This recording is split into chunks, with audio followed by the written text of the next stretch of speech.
मंडल बनाम कमंडल, अब किसका होगा मंगल। 2024 के लिए अभी से ही रणनीति तैयार होनी शुरू हो चुकी है।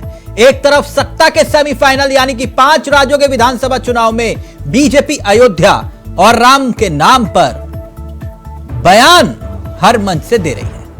आप कह सकते हैं कि राम के नाम का बखान हो रहा है।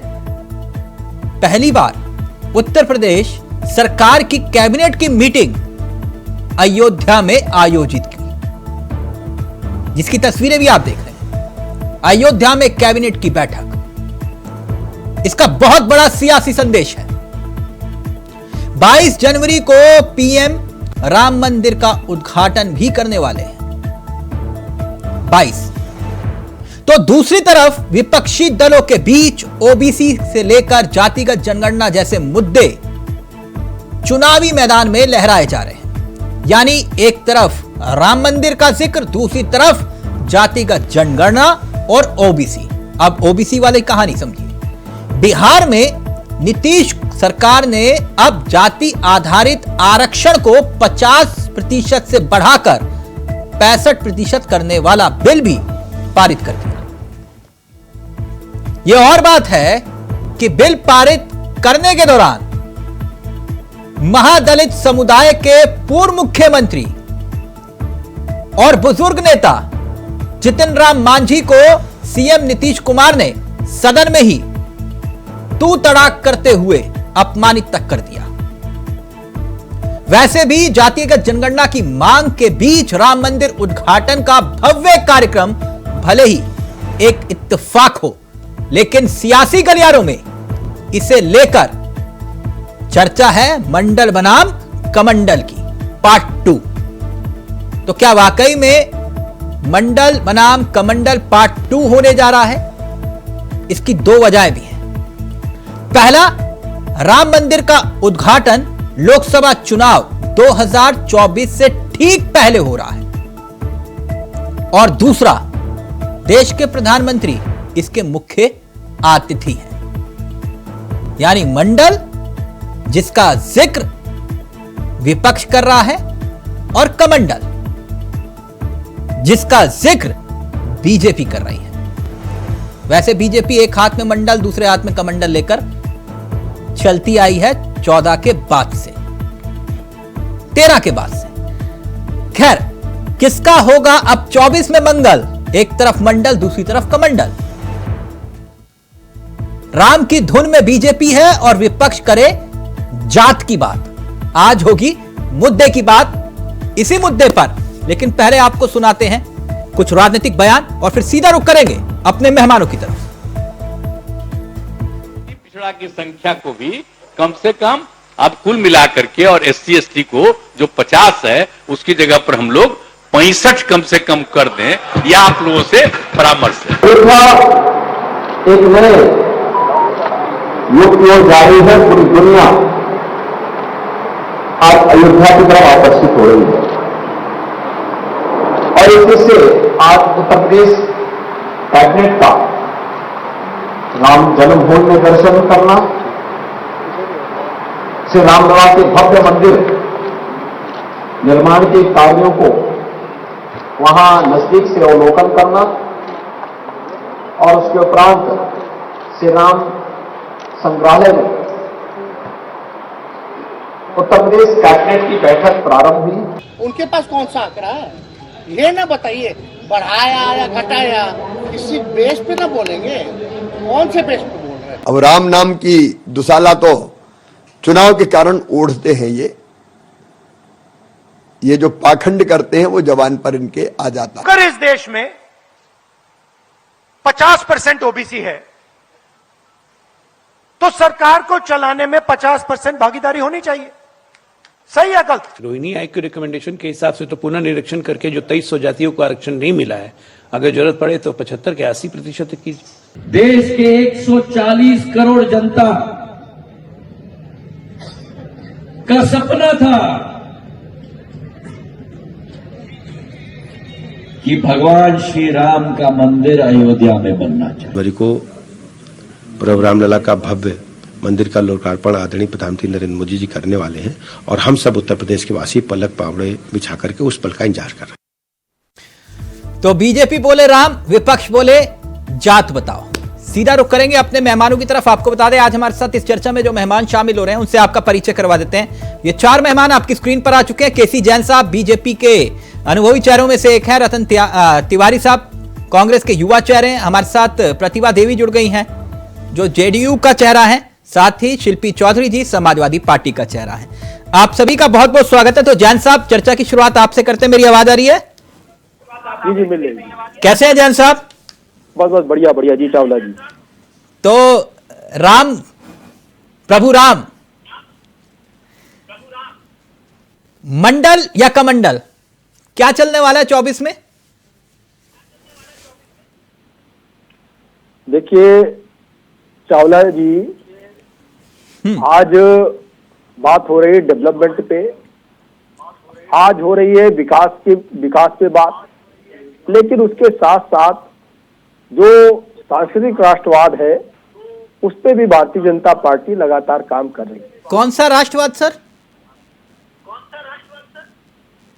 राष्ट्रवाद किसी से छुपा नहीं है। आप देखिए कि जिस समय कोरोना काल आया और कोरोना काल में कोई आपने अभी शब्द इस्तेमाल किया था, कौन से वाला राष्ट्रवाद जिसका जिक्र? नहीं, मैं बता रहा हूं आपको ना राष्ट्रवाद क्या है। अच्छा देखिए कोरोना काल में राष्ट्रवाद की परिभाषा, कोरोना काल में अगर योगी आदित्यनाथ जी अपने पिता की अंत्येष्टि में शामिल होने नहीं जाते हैं जी और वो कहते हैं कि पूरे उत्तर प्रदेश की पूरी आबादी हमारा परिवार है, हमें उसके लिए काम करना है, ये राष्ट्रवाद है। और दूसरी बात ये है कि जो आपने बात को दोहराया कि आपने किस राष्ट्रवाद को नाम दिया, तो देखिए सांस्कृतिक राष्ट्रवाद पे भी भारतीय जनता पार्टी लगातार काम कर रही है। अपनी संस्कृति को बचाना, अपनी भारतीय पहचान को बचाना, अपनी गांव की कला और संस्कृति को बचाना, ये भी काम भारतीय जनता पार्टी कर रही है। लोक संस्कृति को बचाना, ये सारे काम भारतीय जनता पार्टी लगातार कर रही है। और देखिए जो आज सवाल बार बार उठ रहा है, जिसको आपने मंडल और कमंडल कमीशन जब आया उससे आपने जोड़ दिया, इसलिए क्योंकि भव्य राम मंदिर का निर्माण हो रहा है। तो देखिए आज तो सब कोई कह रहा है कि राम मंदिर बने, किसको आपत्ति है, क्या दिक्कत है? नहीं, दिक्कत किसी को नहीं है। नहीं जैन साहब, दिक्कत तो थी। नहीं जिनको थी उनसे पूछिएगा। आप जिनका जिक्र कर रहे हैं उनसे पूछिएगा, तो स्वीकारना पड़ेगा। हाँ ठीक है जैन साहब, एक मिनट, एक विषय ये नहीं है, विषय ये है, तारीख ले ली जाए। जैन साहब विषय ये है कि राम के नाम पर कब तक वोट मांगोगे? अरे चावला जी, राम के नाम पर वोट तो मांगने का क्या मतलब है? नहीं तो आप 5 राज्यों में जहां जहां प्रचार हो रहा है वहां प्रभु राम का जिक्र हो रहा है, तो राम तो कण कण में है ना, ये तो सब जानते हैं। तो फिर आप राम के नाम पर कब तक वोट मांगेंगे? राम का विरोध करके कब तक वोट मांगेंगे? राम का विरोध करके जो लोग राम नहीं, तो सवाल ये है ना, आपने देखिए विकास, देखिए गंगोत्री से लेकर कन्याकुमारी तक आपने विकास की गंगा बहाई, तो विकास के नाम पर वोट क्यों नहीं? पूरी अयोध्या को, जैन साहब, पूरी अयोध्या को जिन्होंने खून से लाल कर दिया था, गोलियां चलवा करके, आज वो राम भक्त हो गए हैं। जो लंबी लंबी तारीखें मांग रहे थे कि 5 साल तक के लिए कोई इसमें सुनवाई ना हो, आज वो राम भक्त हो गए हैं। आज जरे ऊपर नहीं जैन साहब, वो आपका वाजिब सवाल है, मैं पूछूंगा विपक्ष से, लेकिन इतना तो बताइए ना कि जब आपने विकास किया, ठीक, देश की अर्थव्यवस्था जो है दुनिया में 5वें नंबर पे पहुंच गई, बिल्कुल ठीक, गंगोत्री से लेकर कन्याकुमारी तक विकास की गंगा बही, तो फिर विकास को छोड़ के आप प्रभु राम के नाम पर वोट क्यों मांग रहे? सवाल ये था। नहीं, बात वोट मांगने की नहीं है, बिल्कुल नहीं है। देखिए चावला जी, अगर आज अयोध्या में कैबिनेट की बैठक हुई है, भव्य राम मंदिर का निर्माण हो रहा है, और 24 में जनवरी में रामलला वहां स्थापित होंगे, प्राण प्रतिष्ठा होगी, इसको लेकर के सवाल है कि भाई आप चुनाव के टाइम पे सारे काम कर रहे हैं, ठीक, राम के नाम पे वोट मांग रहे हैं। देखिए जब डिसीजन आया, डिसीजन के बाद में अयोध्या में लगातार काम हो रहा है, और पत्थर भी बाहर से मंगाए गए जिसमें मूर्ति को तराशा गया। नहीं, अयोध्या में वहाँ पे आपने कैबिनेट की मेरी वो बात उसका सुनिए। उसका सवाल का जवाब मैं शिल्पी जी से ले लूंगा, लेकिन विषय ये नहीं था, विषय 5 राज्यों के चुनाव का था। हाँ, मैं वही बता, आप बात घुमा रहे हैं। मैं घुमा नहीं रहा हूँ, मैं वही बात कर रहा हूँ।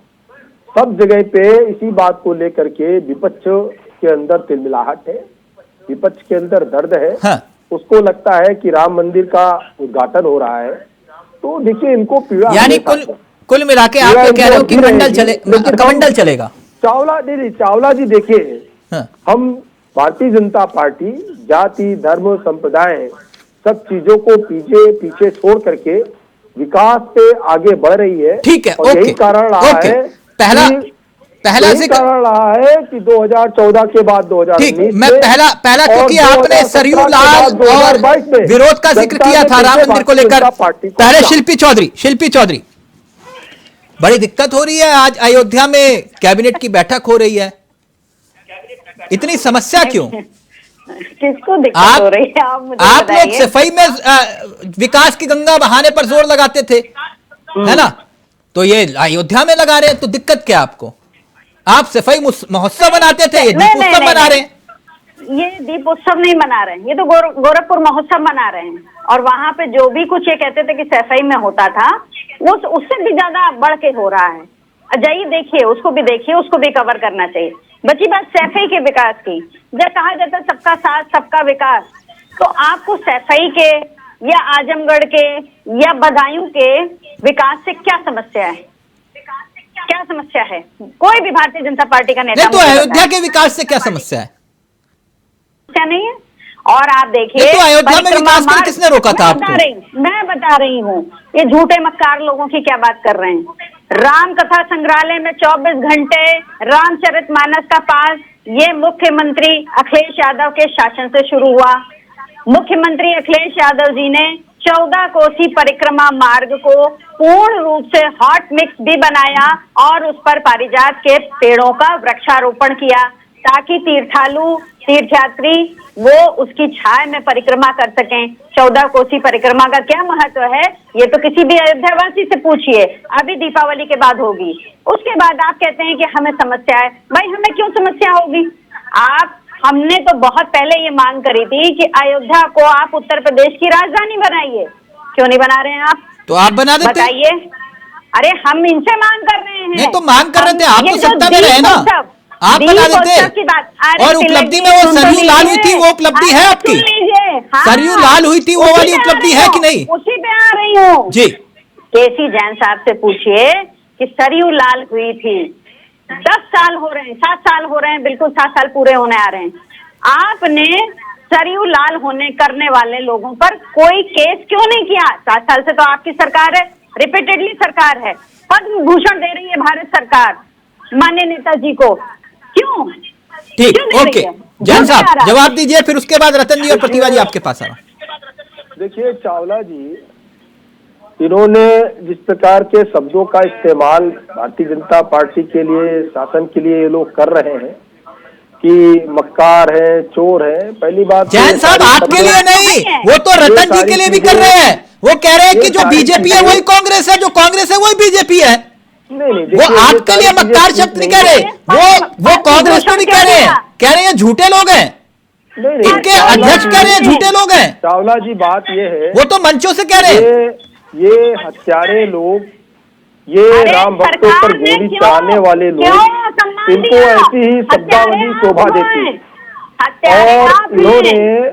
और इन्होंने क्या किया, इन्होंने पालन पोषण किसका किया? अभी हमने आपको उदाहरण दिया कि योगी आदित्यनाथ जी, माननीय मुख्यमंत्री जी ने, देखिए इनको चुप कराइए तो फिर मैं बोलूं। गंगा में लाशें तैर रही थी, उनकी हत्या किसने करी? कराइए तब मैं बोलूं। उनकी हत्या किसने करी बताइए? कोरोना काल को आप बहुत बड़ी उपलब्धि बनाते हैं, पूरे विश्व में गई है वो फोटो। कितनी चिताओं पर लकड़ी दी उत्तर प्रदेश सरकार ने? क्यों गंगा में बह रही थी लाशें? जैन साहब प्लीज कंप्लीट। नहीं, इनका भाषण बंद कराइए तब तो मैं कुछ बोलूं। ये बौखलाहट जो सामने आ रही है, चिल्लाहट जो सामने आ रही है, ये जो फिर फलोवर आपस में लोग कर रहे हैं, कांग्रेस वाले, सपा वाले, और ये हत्यारे, राम भक्तों के हत्यारे, और शीशे निकाले उसके बाद में राम भक्तों के हत्यारे, जब इनको सुनने को मिलता है इनको बड़ा मजा आता है, आनंद आ जाता है। शिल्पी जी को आनंद आ जाता है कि कम से कम हत्यारे इनको सुशोभित लगता है। और गुंडों माफियाओं को इन्होंने महामहिम बनाने का काम किया। आज वो गुंडे माफिया जमींदोज हो चुके हैं। ये गुंडे माफियाओं की सरकार नहीं है। गुंडे माफियाओं को माननीय मुख्यमंत्री योगी आदित्यनाथ जी ने कहा था, गुंडे माफियाओं एक मिनट वो जमींदोज हो गए। मैं रतन जी और प्रतिभा जी के पास जाऊं। एक मिनट शिल्पी जी, कुल मिलाकर एक मिनट जैन साहब गुंडे माफियाओं की जाति गिराती। अच्छा एक मिनट जैन साहब एक मिनट, आपकी बात आगे, मैं प्रतिभा जी और रतन जी को ले आऊं जरा। गुस्सा मत होइए, एक मिनट, ऑडियो नीचे रहेगा, ऑडियो। कुल मिलाकर शिल्पी जी ने कहा अयोध्या में कैबिनेट की बैठक का हम विरोध करते हैं। ठीक शिल्पी जी, राइट? ऑडियो उठाइएगा शिल्पी जी का। यही तमाशा करना है इनको। नहीं, आप विरोध करते हैं ना अयोध्या में कैबिनेट का? विरोध करेंगे, क्यों विरोध करेंगे? अभी तो आप ना विरोध भी नहीं कर रहे और फिर कह रहे हो कि क्यों विरोध करेंगे। अच्छा ओके, मत करिए, कोई बात, ओके कैंसिल कर दीजिए। शिल्पी जी ने कहा कि विरोध नहीं करेंगे। ओके, अच्छा ठीक है, ओके। एक मिनट प्रतिभा जी, मैं रतन जी के पास बाद में जाऊं, मसला बहुत गंभीर है आपका। ये मंडल और कमंडल वाला मसला है, ठीक? एक हाथ में मंडल, दूसरे हाथ में कमंडल, और बीजेपी कह रही है हम तो दोनों हाथ में लेकर चल रहे हैं। लेकिन ये नीतीश जी को क्या हो गया प्रतिभा जी? क्या होता जा रहा है उनको? अब वो वाला मसला तो चलिए गया, उन्होंने कहा कि हमका माफी दे दो, बात खत्म करो, लेकिन वो तो अब जो हो गया। लेकिन उसके बाद फिर एक नया सदन में कर दिया उन्होंने काम। मैं आरक्षण वाले मसले पर आऊंगा, लेकिन एक बयान सुना दूं। रतन जी आ रहा हूं फिर, प्लीज जरा। नीतीश कुमार ने सदन के भीतर जितिन राम मांझी को लेकर क्या कुछ कहा, सुनिए जरा, वार भी पलटवार भी। इनको कुछ आइडिया है? ये तो मेरी गलती है कि इस आदमी को हमने बना दिया था मुख्यमंत्री। नहीं ठीक है, ये कोई सेंस नहीं है इसको, ऐसे ही बोलते रहता है, कोई मतलब नहीं है। हो गया। हम कह रहे थे कि आप ही लोगों के साथ रहिए। अध्यक्ष महोदय, भाग के चलाया था 7 पार्टी में। अध्यक्ष अभी महोदय, हम जान करके भगा दिए उधर। अध्यक्ष क्या उधर रहिए, इसीलिए हम कहेंगे बात हो गई है, सब समर्थन कर रहे हैं। प्रभारी मंत्री सुन लीजिए, बता रहे हैं, ये बहुत गलत सारे लोग समर्थन कर रहे हैं।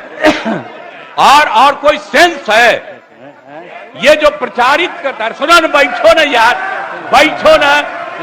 अरे आप लोगों को जब छोड़ दिए थे, बैठिए, भूलिए मत, बात बोल रहे हैं। अरे भूलिए मत, अरे 13 में जब आप लोगों को छोड़ दिए थे, अब अकेले थे, तो हम, अरे चुनो रे यार, कुछ जानते हो, बैठो। हम इसको बना दिए।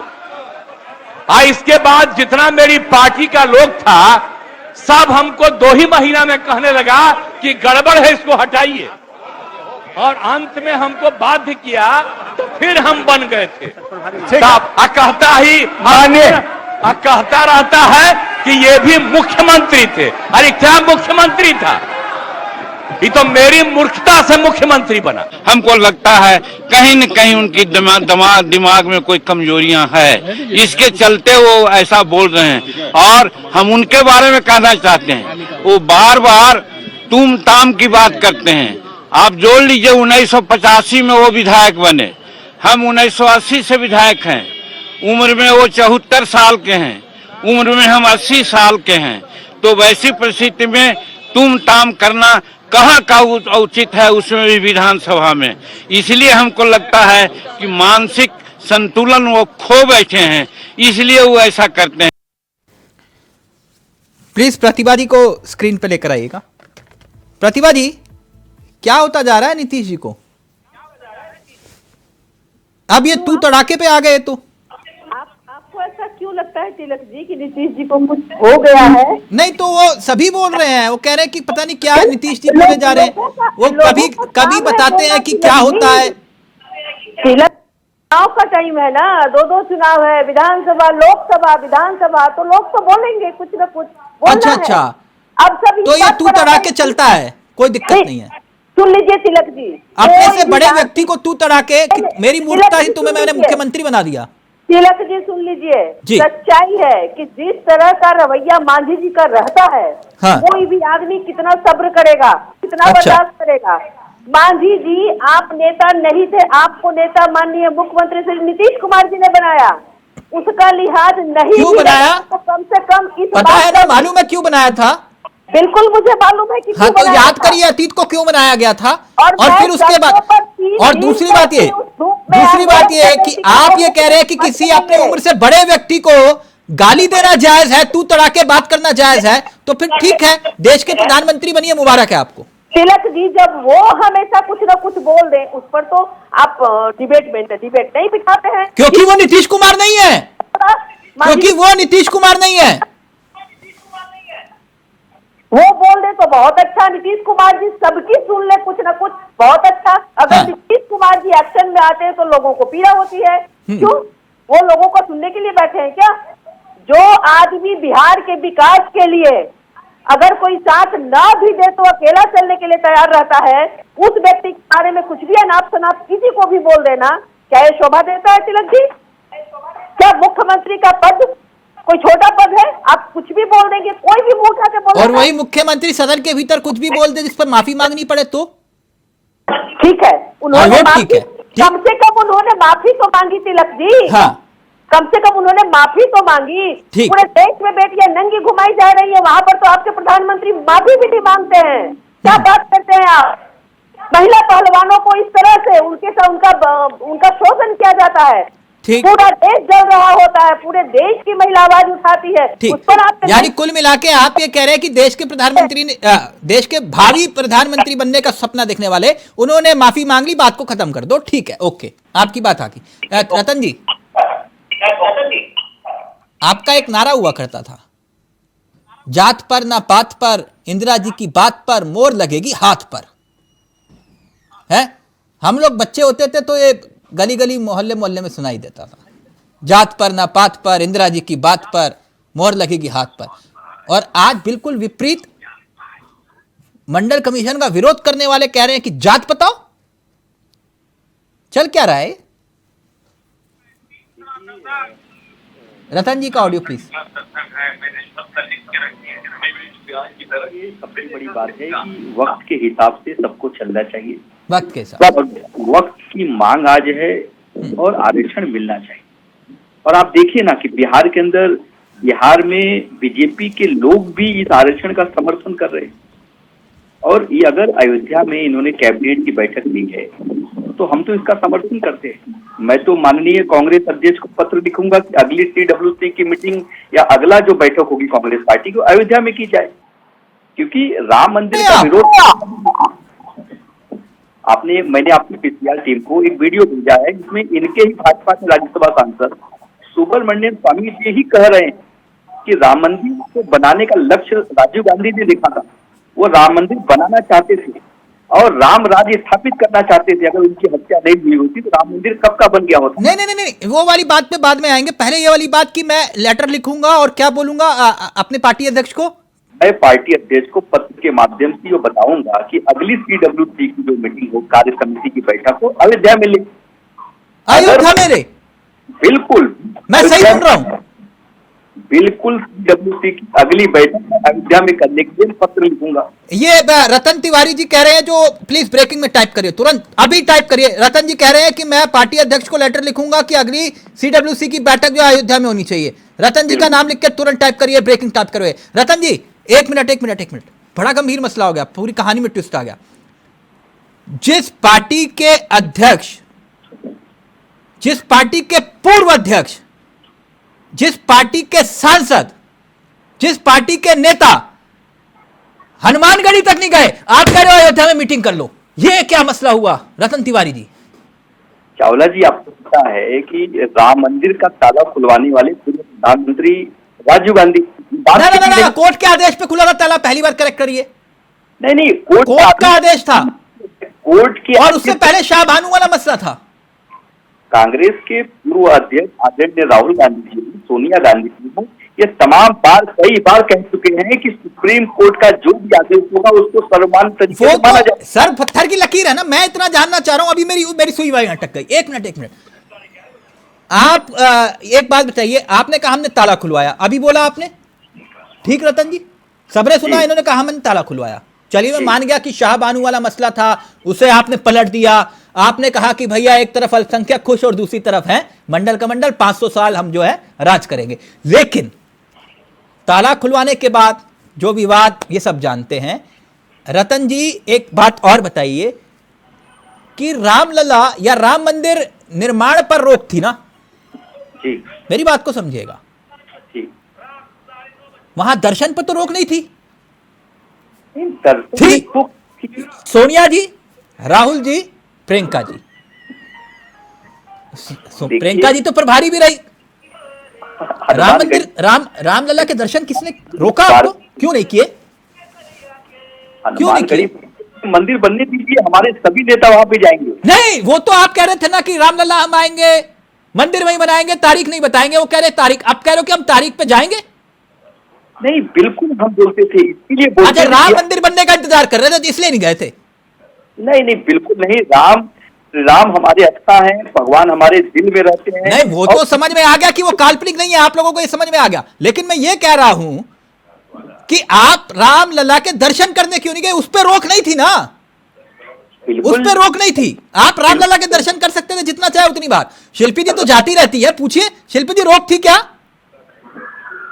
नहीं थी। पूछिए, आपके सहयोगी पार्टनर बता रहे हैं, जो आपको बता रहे थे जो बीजेपी है वही कांग्रेस है, वो कह रहे नहीं थी रोक, आप जा सकते थे, क्यों नहीं गए? बस, बिल्कुल रोक नहीं थी। हाँ, हम तो अभी भी कह रहे हैं कि भगवान हमारे आस्था के केंद्र है। ये तो आडवाणी जी जो इस मंदिर का मुद्दा उठाए थे, उस आडवाणी जी को इन्होंने दरकिनार कर दिया। ओहो, ठीक है, उनका गुलदस्ता पकड़ाते हुए फोटो है। ये नरसिम्हा राव वाला हाल नहीं हुआ। लेकिन इतना बता दो कि रोक थी नहीं तो फिर आप मंदिर रामलला के दर्शन करने क्यों नहीं गए? बस इतनी सी बात है। मैं तो बार बार कह रहा हूं कि हम भगवान हमारे हृदय में रहते हैं और सभी नेता जाएंगे। मंदिर का उद्घाटन होने दीजिए, प्राण प्रतिष्ठा होने दीजिए, सारे नेता पहुंचेंगे वहां पे। हाँ। और हमने तो आपको बता दिया कि अगली CWC की मीटिंग अयोध्या में हो, मैं ऐसा पत्र लिखूंगा, आप देखते जाइए। भगवान जितने बड़े इनके हैं वो हमारे भी हैं। ठीक है, मतलब समझ में आ गया, काल्पनिक नहीं है, कण कण में राम है। नहीं रतन जी, भगवान कभी काल्पनिक नहीं हो सकते। हाँ, यही बात तो थी, यही बात तो थी। ये जो 360 डिग्री जो सियासत घूम रही है ना, वही बात थी रतन जी। नहीं, लेकिन भारतीय जनता पार्टी से पूछिए ना कि इनके भाजपा के राज्यसभा सांसद नरेश अग्रवाल ने सदन के अंदर भगवान राम को विस्की और दारू से तुलना की थी, वो क्या उचित था? राम सेतु पे नरेश अग्रवाल जी ने सदन के अंदर जब बोला था कि राम भगवान विस्की और दारू से तुलना की थी भगवान राम की, वो क्या सही था? जैन साहब, जैन साहब का ऑडियो प्लीज।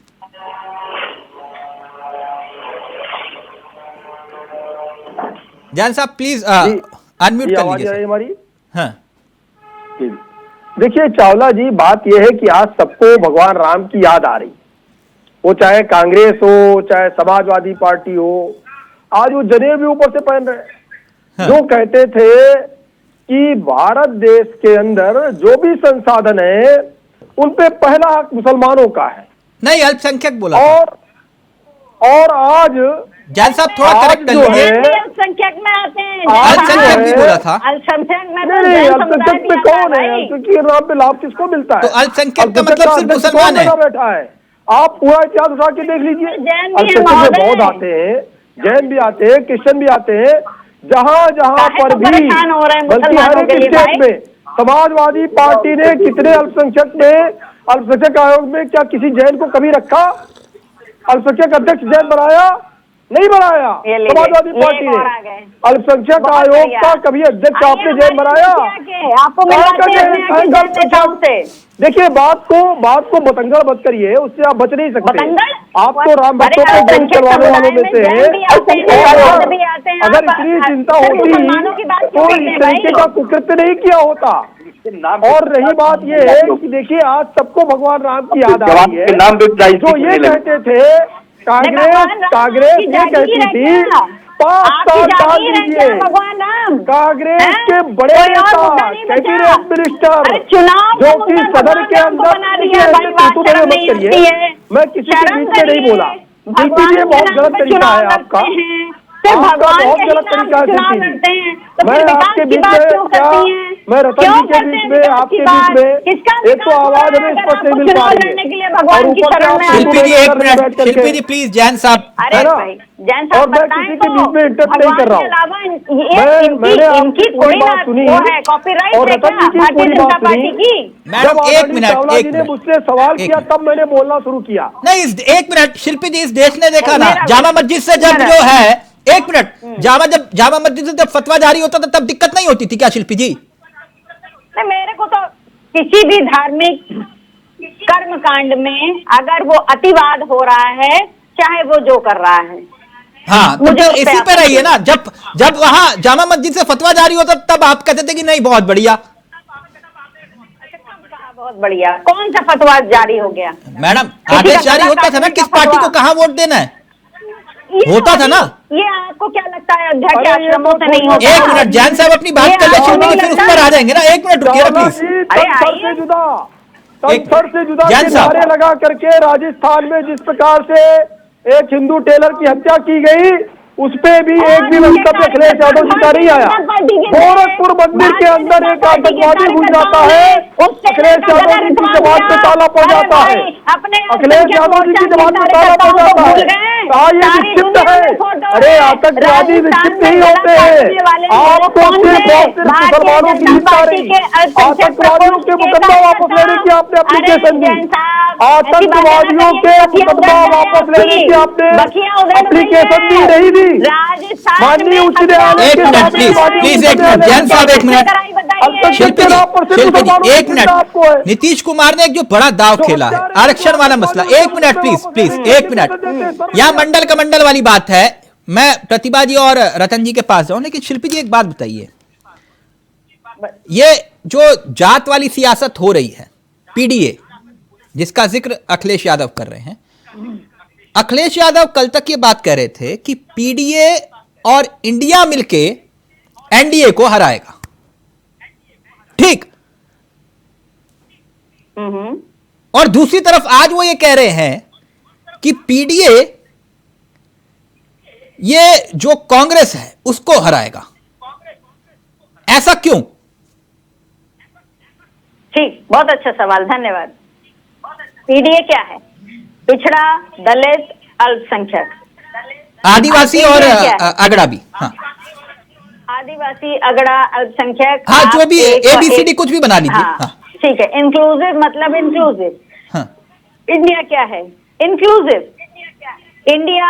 जब कांग्रेस अपनी इस जिद पर है कि भाई हम लोकसभा के लिए इंडिया के अलायंस में आएंगे और विधानसभा हम अलग अलग लड़ेंगे 5 प्रदेशों में, हाँ, तो फिर ठीक है, तो समाजवादी पार्टी को भी अपने तरीके से चुनाव लड़ने का अधिकार है। नहीं तो फिर आप कल तक कह रहे थे कि हम बीजेपी को हराएंगे, आज आप कह रहे हो कि हम कांग्रेस को हराएंगे, जो कांग्रेस है वही बीजेपी है, जो बीजेपी है वही कांग्रेस है, आप क्या अध्यक्ष कह रहे हैं ना? हम अध्यक्ष बिल्कुल सही कह रहे हैं, सही कह रहे हैं।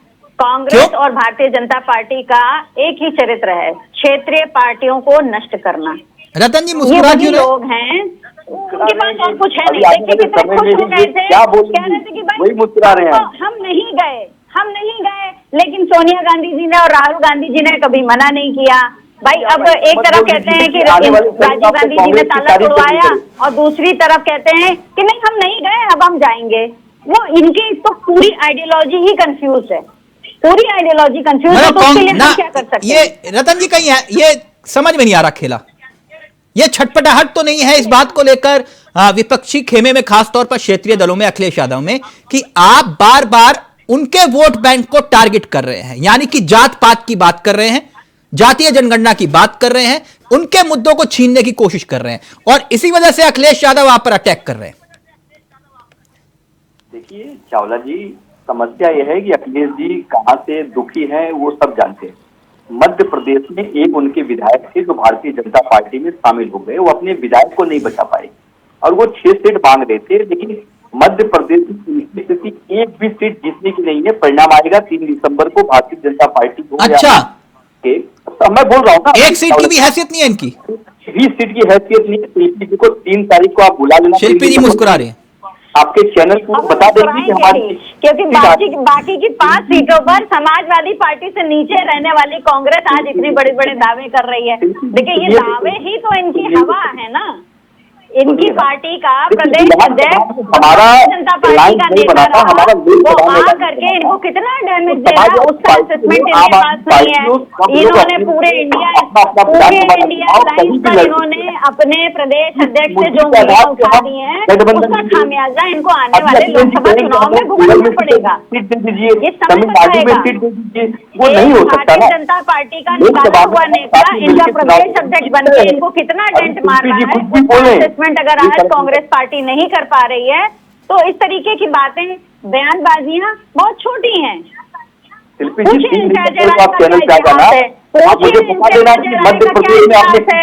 इनके प्रदेश अध्यक्ष का इतिहास पूछिए, कौन सी पार्टी से निकल के आए हैं, किसके खिलाफ रहते हैं, अपने भाई की हत्या को लेकर वो किसके खिलाफ रहते हैं, वो प्रदेश अध्यक्ष कितने गैर जिम्मेदाराना बयान देते हैं, वो तो बोलिए। अभी किसी को लेकर बहुत कुछ बोलने को होगा, जाने दीजिए। आप हमारे लाइन के साथ हैं। आप शिल्पी जी को धमकी दे रहे हैं। लाइन क्या, आप धमकी नहीं दे रहे हैं। जिनके पास संगठन नहीं है महिला है, महिला का सम्मान करते हैं। नहीं, धमकी देने का मतलब ये नहीं कि मैं, आप सियासी धमकी दे रहे हैं ना कि हम बहुत कुछ बोल सकते हैं। क्या बोलेंगे आप? हम तो हम बहुत कुछ बोल सकते हैं लेकिन नहीं बोलेंगे। नहीं, क्या बोल सकते हैं आप? अब इससे ज्यादा क्या बोलेंगे आप? देखिए, हम एक ही चीज कहते हैं कि माननीय अजय राय जी 80 सीट की तैयारी कर रहे हैं, वही दर्द इनको हो रहा है। बात स्पष्ट। अच्छा, दर्द हो रहा है? बस बिल्कुल दर्द हो रहा है। अच्छा, मतलब एक ही सीट में आप खुश हैं? माननीय अजय राय जी पूर्व भारतीय जनता पार्टी के नेता अब इनके प्रदेश अध्यक्ष बन गए और इनको बड़ा, अरे भाई अपने कैडर से ले आते किसी नेता को, किसी प्रदेश अध्यक्ष बनाना था तो अपने कैडर से ले आते। ये तो कांग्रेस की असलियत है, कैडर नहीं है इनके पास, संगठन नहीं है इनके पास, ये लोकसभा में चले चुनौती देने दूसरों को। अपने ऊपर अपना आत्मावलोकन करिए, अपना आत्मावलोकन करिए, अपने कैडर से लेके आइए प्रदेश अध्यक्ष। ये आप तय करेंगे हमको किसको कहाँ से लेके आना है? नहीं, हम क्या तय करेंगे? आप भी थोड़ी ना तय करेंगे, आप थोड़ी ना तय करेंगे ना, आपका प्रदेश अध्यक्ष तय करेगा। चुनाव लड़े हुए हैं, कांग्रेस पार्टी से विधायक रहे हुए हैं, काफी सीनियर नेता है, ये आप तय करेंगे क्या? कहाँ से हैं? आए कहाँ से हैं? अरे आए कहाँ से? आप कहाँ जाइए? आप कहाँ जाइए? हम समाजवादी हैं। हम अरे लोग की तरह कभी उभर नहीं, इसीलिए कहा जाता है भाजपा है वो कांग्रेस है। बहुत सारे नेता अलग अलग पार्टी को दिखाई देंगे। जो कांग्रेस है वो भाजपा है, हमारी पार्टी का हमारा मामला है, हम देख लेंगे उसको कौन कहाँ से आए, कौन कहाँ से। पार्टी का मामला है, आप अपनी पार्टी को बचाइए, अपनी पार्टी को चलाइए, अपनी पार्टी को बढ़ाइए। संघीय नेताओं को समझ लीजिए। ये प्रतिभा जी जो कह रहे हैं ना केसी जैन कि आप जनेऊ दिखा रहे हैं ऊपर से, तो वही करते हैं आप लोग। कौन सा अलग चीज करते हैं आप? हम क्या कह रहे हैं, आप तय करेंगी कि अजय राय जी को अध्यक्ष भी बनाया गया। हम तो कह रहे हैं कि प्रदेश अध्यक्ष तो कम से कम अपने कैडर से ले आते हैं। कैडर है, कैडर के हैं वो, कैडर है, अरे संगठन है आपके पास, संगठन है। गुस्सा मत करिए शिल्पी जी, 1 मिनट। शिल्पी जी 1 मिनट, रतन जी 1 मिनट, प्रतिभा जी 1 मिनट।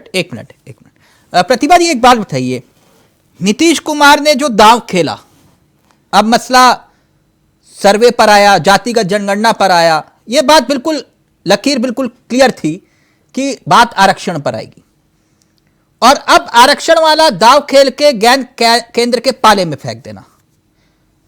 23 में नीतीश कुमार ने एजेंडा सेट कर दिया कि मसला अब सीधे तौर पर जातिगत सियासत पर ही होगा और उस पर विपक्ष को चलना होगा, मजबूरी है। प्रतिभा जी,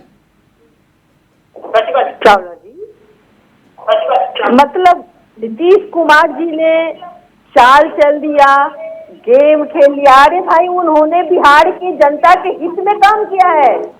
बहुजन मतलब जिनकी संख्या अधिक है, उनकी भागीदारी दिलाने के लिए, उन्हें उचित न्याय दिलाने के लिए अगर कोई काम कर रहे हैं, हाँ। कि कौन सा गेम है भाई, कौन सा पॉलिटिकल हथकंडा है? और ये तो समाज हित में, राज्य हित में उसने जातिगत गणना करवाई, आर्थिक सर्वेक्षण करवाया, आपकी जाति के हिसाब से, आर्थिक के हिसाब से उन्हें उचित भागीदारी हर जगह मिले। अब बताइए इसमें पॉलिटिकल हथकंडा क्या है?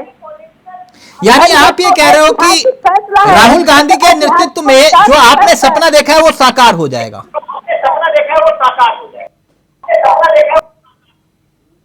कौन से सपने की बात करें चावला? जो राहुल गांधी जिसका जिक्र कर रहे हैं हर मंच पर कि हम सत्ता में आएंगे, जातिगत जनगणना करवाएंगे, सबको उनका हक दे लेंगे, वो वाली बात कह रहा हूं। जो राहुल गांधी आपका जो लीड कर रहे हैं, आप उनके साथ हैं इस मसले पर? पॉलिटिकल पार्टीज का अपना अपना अपना माइंडसेट होता है, उसका अपना एजेंडा होता है। हाँ, तो राहुल गांधी का एजेंडा बिल्कुल साफ है। राहुल गांधी जी का एजेंडा, हमारा एजेंडा बिहार में क्या है जो हमने किया। हाँ, अरे भाई हाँ, तो वो देश में करना चाह रहे हैं ना, जो आपने बिहार में किया। राहुल गांधी कह तो रहे मैं देश में करूंगा, तो ठीक है ना, मोदी जी ने नहीं करवाया तो राहुल गांधी जी करवा देंगे। हाँ, तो वो आप राहुल जी के साथ है ना? आपको अभी क्या दिख रहा है? नहीं, मुझे तो बहुत कुछ दिखाई दे रहा है। मैं जितना देख पा रहा हूँ मुझे दिखाई दे रहा है। अभी उतावला होने की जरूरत नहीं है। मैं क्यों उतावला हूँगा मैडम? उतावले तो वो है जो मंच से कह रहे हैं कि अभी तो कांग्रेस मस्त है 5 राज्यों में। ये मैं उतावला थोड़ी ना हूं।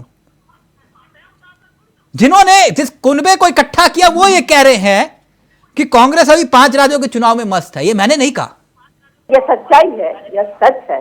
सच है कि जिस तरह से जितना मेहनत करके दिन रात अथक प्रयास करके माननीय मुख्यमंत्री जी ने सभी विपक्षी दलों को एक किया था, एक मजबूत अलायंस उन्होंने बनाई थी। हाँ। और उसको उस तरह से सीरियसली कांग्रेस पार्टी नहीं ले रही है। क्यों नहीं ले रहे तिवारी जी? ये हमारे दल के अंदर की बात है कि हम अपने महागठबंधन के साथी को उसमें कुछ कमी है तो उसको कह दे रहे हैं।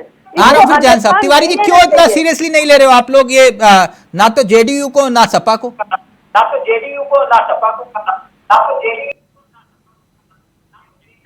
रतन तिवारी जी,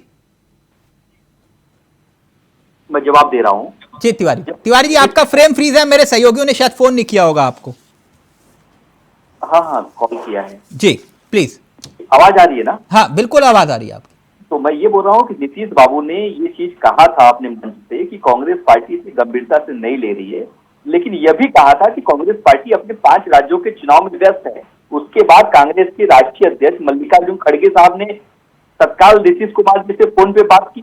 उन्होंने कहा कि 5 राज्यों का चुनाव जो है इस देश का भविष्य तय करने वाला यही तो खबर है, यही तो खबर है। अगर नीतीश कुमार ने अपनी नाराजगी जताई, शिल्पी जी समझिएगा इस बात को, जैन साहब, नीतीश कुमार ने नाराजगी जताई तो खड़गे जी ने तुरंत फोन उठाया, मोबाइल बोला नीतीश कुमार जी को फोन मिलाइए। 40 मिनट तक बात हुई फोन पे। अखिलेश जी ने जो कुछ कहा, 10 सेकंड भी मैडम फोन नहीं मिलाया है। मतलब अखिलेश यादव बोल रहे हैं तो कोई दिक्कत नहीं, बोलते रहो। नीतीश जी बोल रहे हैं तो फोन मिलाओ, 40 मिनट बात करेंगे। समझ रहे ना शिल्पी जी? हम तो बहुत अच्छे से इन्हें समझे हुए हैं। हाँ, कौन सी बड़ी बात है। तिवारी जी आप प्लीज कंटिन्यू। नीतीश कुमार जी में जमीन आसमान का फर्क है। क्या फर्क है? वाह, जमीन आसमान का फर्क है। नीतीश कुमार जी एक सुलझे हुए व्यक्ति है, लंबा अनुभव है मुख्यमंत्री रहने का, सरकार चलाने का। सुलझे हुए व्यक्ति मतलब सारे विपक्ष को एक करने की जो भूमिका उन्होंने अदा की है वो काबिले तारीफ है। तो इसके लिए उन्हें फोन करना तो वाजिब था और जायज भी था। और अखिलेश यादव को? लेकिन अखिलेश यादव जी इतना कुछ बोल दिए हैं, उनसे नीतीश जी खुद बात कर लेंगे। यानी क्या बात है, यानी अखिलेश यादव सुलझे हुए व्यक्ति नहीं है। बिल्कुल, अब सुलझे हुए व्यक्ति होते तो इस तरीके से टिप्पणी करते। हमारे इंडिया अलायंस के साथी हैं, उनको विधानसभा चुनाव, अरविंद केजरीवाल भी तो चुनाव लड़ रहे हैं। चावला जी क्या इस तरीके से वो बात कर रहे हैं? चावला जी हेडलाइन में बहुत सारी चीजें चलेंगी। कांग्रेस के प्रवक्ता की बहुत सारी बातें हेडलाइन में चलने लगी हैं। रतन तिवारी जी आप ये कह रहे हैं अखिलेश यादव सुलझे हुए व्यक्ति नहीं है। देखिए अखिलेश यादव जी, मैं ये नहीं कहूंगा सुलझे हुए व्यक्ति हैं, मैंने कहा नीतीश कुमार जी सुलझे हुए व्यक्ति हैं। हाँ ठीक है, लेकिन एक बात मेरे समाजवादी प्रवक्ता हैं, उनकी बात बार बार मेरे कान में गूंजती है और बहुत अच्छी तर्कपूर्ण बात थी उनकी। पता है क्या जैन साहब, फिर आपके पास प्रतिभा जी आ रहा हूं। उनका तर्क मुझे बहुत लाजवाब और यूनिक लगा। उन्होंने कहा कि भाई हम 20 सीटें भी देने को तैयार है कांग्रेस को। समझिएगा, बहुत आगे काम आएगा शिल्पी जी आप लोगों के, और बहुत अच्छी बात कही थी। उन्होंने कहा कि 20 सीटें हम कांग्रेस को देने के लिए तैयार हैं, लेकिन एक शर्त के साथ, कांग्रेस सिर्फ इतना बता दे कि वो हमें किस राज्य में 20 सीटें देगी। ठीक है, किस राज्य में कांग्रेस हमें 20 सीटें देगी, सिर्फ इस सवाल का उत्तर दे दे तो हम 20 सीटें देने को भी तैयार हैं। जब आप 4 सीटें विधानसभा में नहीं दे रहे, सीटें तो बांटनी तो अखिलेश यादव को ये उत्तर प्रदेश में, मैं गलत तो नहीं कह रहा शिल्पी जी? बिल्कुल। तो इनके प्रवक्ता ने बहुत लाजवाब बात कही थी कि भैया 15 नहीं 20 सीटें ले लो, लेकिन यह बता दो कि कांग्रेस हमें किस राज्य में 20 सीटें देगी, यानी गिव एंड टेक। यह होमवर्क है रतन तिवारी जी, मुझे मालूम है यह होमवर्क कभी कंप्लीट नहीं हो पाएगा, कोशिश करिएगा। बहुत अच्छी बात कही थी। और वो प्रवक्ता का नाम मैं बोल देता हूं यहां पर, किसी को कंफ्यूजन हो, आपके प्रवक्ता है मनोज यादव, समाजवादी पार्टी के। बहुत अच्छी बात कही थी उन्होंने, इसलिए मेरे कान में गूंज रही थी वो बात, मैंने कहा यहीं पे बोल दूं। खैर जैन साहब, ये एक तरफ प्रभु राम, दूसरी तरफ मंडल का मंडल, ये नीतीश कुमार जो कर रहे हैं, इसका तोड़ तो है ही नहीं आपके पास कि है? नहीं, देखिए चावला जी, हर राज्य की अलग स्थिति है। हाँ। और हर एक राज्य में जो ओबीसी कोटे में जातियां हैं वो भी अलग है। कहीं पे जातियां राज्य स्तर पे जनरल में है, कहीं पे जातियां ओबीसी में है, तो वो एक अलग विषय है। लेकिन भारतीय जनता पार्टी कभी भी इस तरीके से आरक्षण का विरोध में कभी नहीं रही, लेकिन सबका साथ सबका विकास के साथ भारतीय जनता पार्टी जरूर रही। और एक बात भारतीय जनता पार्टी ने हमेशा कहा, आरक्षण की समीक्षा का जिक्र किया था ना? नहीं, देखिए भारतीय जनता पार्टी ने एक बात हमेशा कही कि ऐसा नहीं है कि अगड़ी जात का व्यक्ति है तो इसका मतलब वो संपन्न है, या पिछड़ी जात का व्यक्ति है तो उसका मतलब वो निर्बल ही है। ठीक। तो जिन लोगों को लाभ मिल चुका है तो इस पे एक बार विचार होना चाहिए कि सर्कुलेशन सिस्टम में उन लोगों को लाभ मिले जिनको अभी तक लाभ नहीं मिला है। यानी आप ये कह रहे हो आरक्षण की समीक्षा की जरूरत है। लेकिन जो लोग गरीब है, जो लोग आर्थिक रूप से पिछड़े हैं, और आर्थिक रूप से जब पिछड़ा है तो कहीं पे कुछ भी नहीं कर पाता है। नहीं, मैं आपसे पूछ रहा हूँ, ये नीतीश कुमार ने जो दाव खेला है जी, आपके पास कोई तोड़ है उसका? नहीं, कोई दाव नहीं है। देखिए आज जरूरत है पूरे प्रदेश के विकास की, पूरे देश के विकास। आप कह रहे हो कोई दाव नहीं है, आपकी पार्टी ने वहां सदन में खड़े होकर समर्थन किया है। चावला जी, अगर हम आज 5वीं अर्थव्यवस्था बनकर के उभरे हैं, हाँ, तो इसमें सारे देश के नागरिकों का योगदान है। नहीं, तो फिर समर्थन क्यों किया सदन में? आप ये बात कह रहे हो तो 40 करोड़ आबादी का पूरा की पूरा सदन में आपने समर्थन किया, क्यों किया?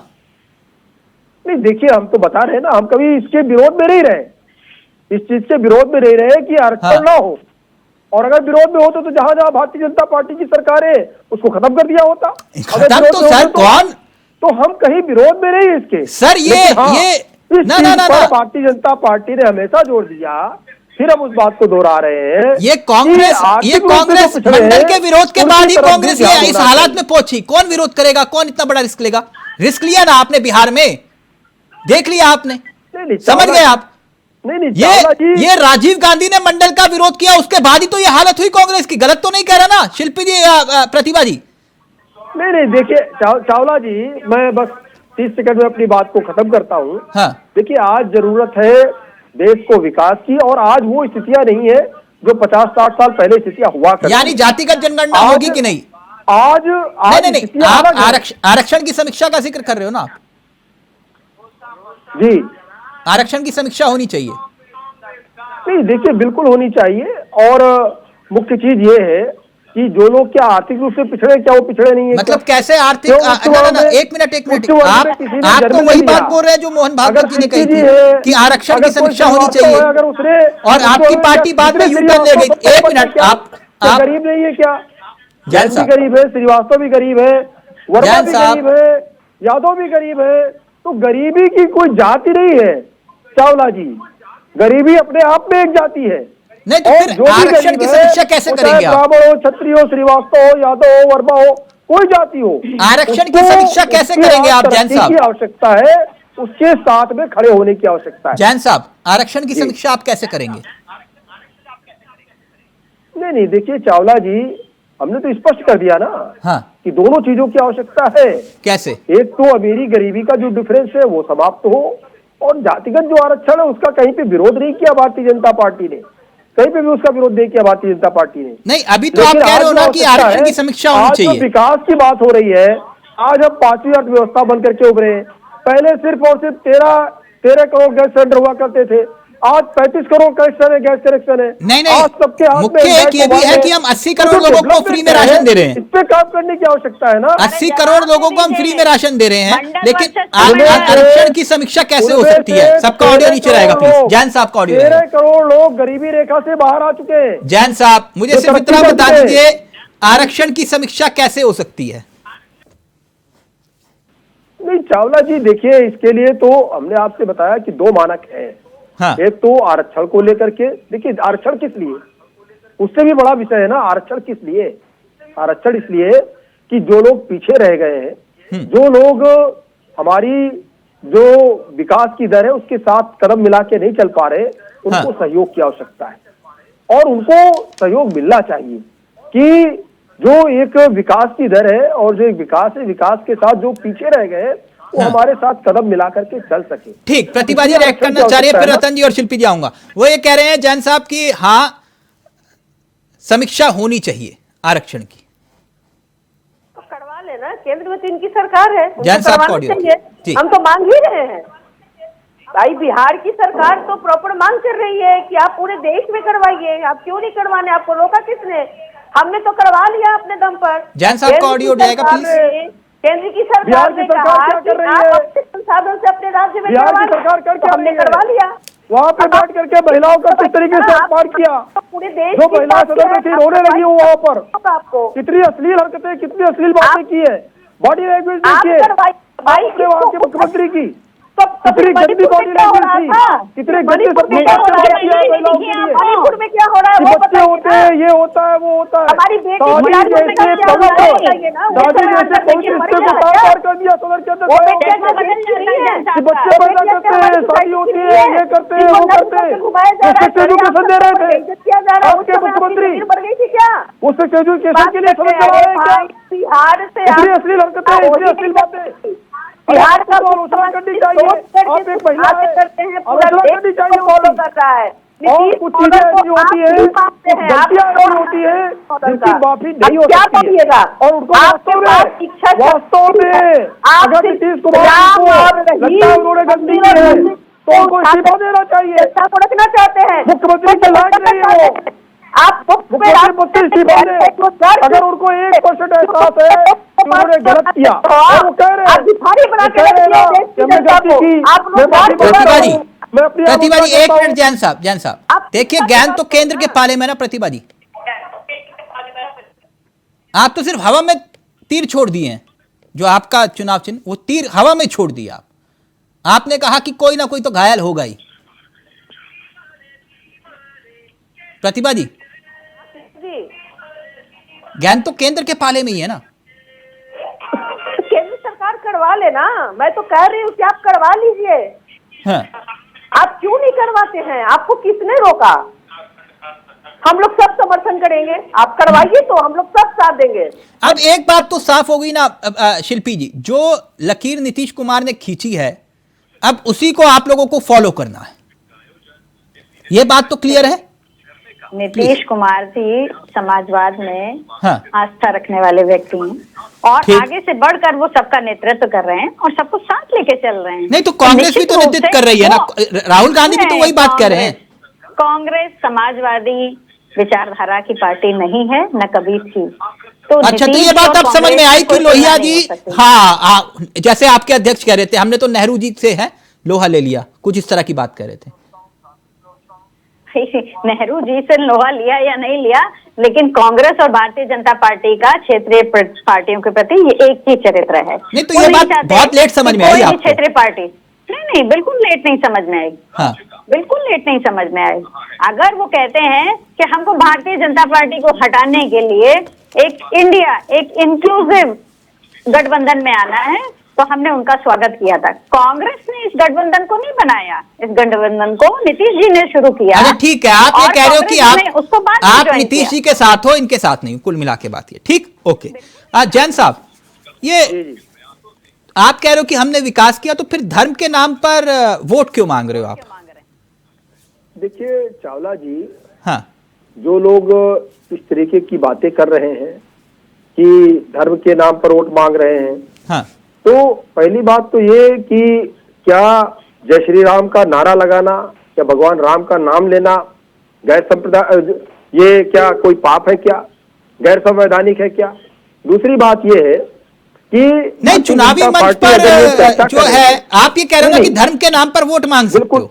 नहीं चावला जी, धर्म के नाम पर नहीं, हम अपने काम के नाम पर जनता के बीच में जा रहे हैं। अच्छा एक बात जैन साहब, हम अपने काम के आधार जैन साहब, अच्छी बात है, अच्छी बात है जैन साहब, अगर यही चुनावी मंचों से आप ये बताओ कि कांग्रेस की सरकार ने इतने आईआईटी बनाए, हमने इतने बना दिए, कांग्रेस की सरकार ने इतने एम्स बनाए, हमने इतने बना दिए, तो कांग्रेस की सरकार ने इतने रोजगार दिए, हमने इतनी सरकारी नौकरियां दे दी, बिल्कुल आपको लगता है कि इससे ज्यादा लाभ होगा जनता का? नहीं, हम तो यही कर रहे हैं। हम बता रहे हैं ना, अभी आपसे हमने कुछ डाटा रखे कि पहले केवल और केवल 2014 तक 13 करोड़ गैस कनेक्शन हुआ करते थे, आज 35 करोड़ गैस कनेक्शन। अच्छा चलिए चलते हैं, क्योंकि वक्त इजाजत नहीं दे रहा। जैन साहब 24 में क्या चलेगा? गैस कनेक्शन 24 में क्या चलेगा? हो गए जैन साहब, हम ये सारी बातें रख रहे हैं ना। जैन साहब, 5वीं अर्थव्यवस्था हम बन करके उभरे आज देश में। जैन साहब 24 में क्या चलेगा, मंडल की कमंडल? देखिए, ना मंडल चलेगा ना कमंडल चलेगा, विकास की नीति चलेगी। और आज जनता सारी चीजें देख रही है, और आज सूचना क्रांति का युग है। हाँ। लोगों के पास बहुत तेजी से खबरें पहुंचती है चावला जी। हाँ। अब आप जो डिबेट कर रहे हैं, जो आप चर्चा कर रहे हैं, कल तक ये बासी हो जाएगी, पुरानी हो जाएगी। पेपर के युग में 3-3, 4-4, 5-5 दिन तक खबर पुरानी नहीं होती थी। आज 1 घंटे बाद दूसरी खबर आ जाती है। हाँ। तो आज सूचना क्रांति का युग है। आज हम क्या कर रहे हैं, समाजवादी पार्टी क्या कर रही है, कांग्रेस क्या कर रही है, सबके सामने। अभी देखिए, इन लोगों ने अभी गठबंधन किया। चलिए, आपने कहा खबरें पुरानी हो जाती हैं, लेकिन इतिहास के झरोके में आप सब देखिएगा, ये मंडल कमंडल वाली खबर आज तक पुरानी नहीं हुई। इतिहास के झरोके में देखिएगा, वीपी सिंह जो लकीर खींच गए, वो खींच गए, उसे मिटाने की हिम्मत कोई नहीं कर पाया, है ना। कांग्रेस ने जो कोशिश की, आज वो वेंटिलेटर पर क्यों है, किस हालात में और क्यों पहुंची, उसका राजीव गांधी मंडल कमीशन, वो सब इतिहास है। तो इसलिए ये खबर पुरानी नहीं हो सकती, मंडल कमंडल। थैंक यू सो मच, बहुत बहुत शुक्रिया जैन साहब, आपका भी, तिवारी जी आपका भी, प्रतिभा जी आपका भी, और शिल्पी जी आपका भी बहुत बहुत शुक्रिया। तो मंडल बनाम कमंडल, किसका होगा 24 में मंगल? नमस्कार, जय हिंद, जय भारत। है तो कम से कम हम 65% कर दें।